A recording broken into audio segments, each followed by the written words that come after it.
At WatchPro at anOrdain, this amazing artisanal brand with Louis, the marketing director, I think, no? Sometimes, yeah. Okay. And you're gonna show us these amazing watches, Yeah. which are very difficult to They're very different, and to film as well, so you may struggle with this. So we've got a few different ranges here. Yeah. These are the first we did. They're an opaque, so a solid color. Yeah. So this is, if you look at this bit, it helps explain how they're built. This is a copper base, and then they work through building up the layers of enamel until it's perfectly flat. Yeah. And one of the interesting things that people don't have to say about enamel is that a lot of modern enamel tiles have drilled holes in the middle, whereas when you form them like this, there's this lovely curve in the middle where the enamel falls out. Meniscus is what it's called. You should know that. And one of the things that really interested us from the beginning was the colours that you can achieve with enamel. Yeah. There's a whole world of sort of jewellery enamel out there, and it's just bringing that to watches has been really interesting. We've got Fumés here, which is more what a lot of people know us for. And this technique came about by accident because we were experimenting with transparent enamels in silver. The silver warped in the kiln, and so it raised up in the middle, which made the middle lighter. Yeah. And so then we went back and kind of reverse engineered it so it did that whilst also being flat.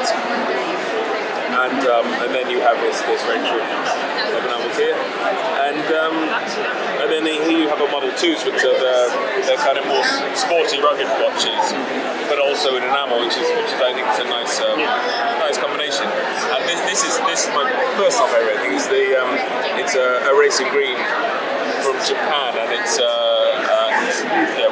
is something we brought out earlier in the year, but I think it's a lovely colour for a kind of more outdoors watch. And that's the range we've got at the moment, but more to come in the future. So, they're all on waiting list, right?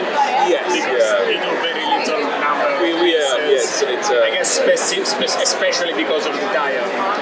That's always I mean, we've got there are 24 people in the company, and about half of them are in production. Yeah. And so, if you train a new enameler, it could take up to a year and a half, 2 years, and so there's no really way of speeding it up. And we also, I think, we're already quite a few people, so I think it's nice keeping the size. The more limited, the better. It's better if you have one. I think not better if you don't. But we make under 500 every year, and that's as many as we can really make. And so we've just tried to be very clear and honest with people about the waiting list, and I think some people are a bit shocked at how long it is, but it's just because we don't make a lot, and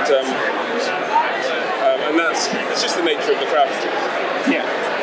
Can I ask you about the colors? Because, for example, you did the purple that you even have on your background, in your backdrop. Yeah. So I guess the purple was very popular, I suppose. Also because it was the color of the year, maybe last year. So that one is gone, I guess. No, that one is that one. That is. Oh, it's actually that one. It's plum. Yes, it's plum. They can be quite different. I mean, all of them are slightly different. Yeah. But they can look different, different lights and things like that. I see. You take so this is actually that? Yeah. Okay. Yeah, it looks more purple. It looks more purple. That's the printing of this thing rather than the. I think to me it looks more purple even on the website because I saw them. But obviously, depending on how I hold the camera, it can. It looks more.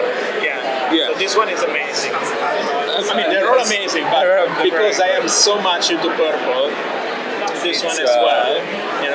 Well, I'll show you something after they put this away. It's also purple, but I can't show it until next year. I know there's some stuff covered here that cannot be shown. But these two particularly, in my case, they're my two favorites. So how long is the wait on this two? They're all, actually the waiting list is all the same, so you wait for a slot to build something. So when you get to the end of the list, we contact you and say what would you like, and then we build what you want. So it's a very kind of bespoke service in that way. Yeah. So if you change your mind, you can, you might want that want that one. So it's So first you get into the list, and then you have time to decide what you want. And one upside of it being very long is that if you're, in a couple of years' time, we'll have more watches, so there'll be more variation. So it's always that makes sense. So the advice to people is get on the list, and then you have time to decide. That's the way. Yeah, that's the way. Maybe people will start selling the spots. Yeah, that might happen. But hopefully, we'll see. Yeah. Okay, so maybe just a word about the movements.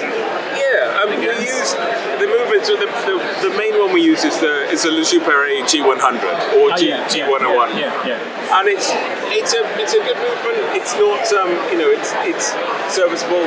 The company's owned by citizens, so that they'll be around. And it's a good movement.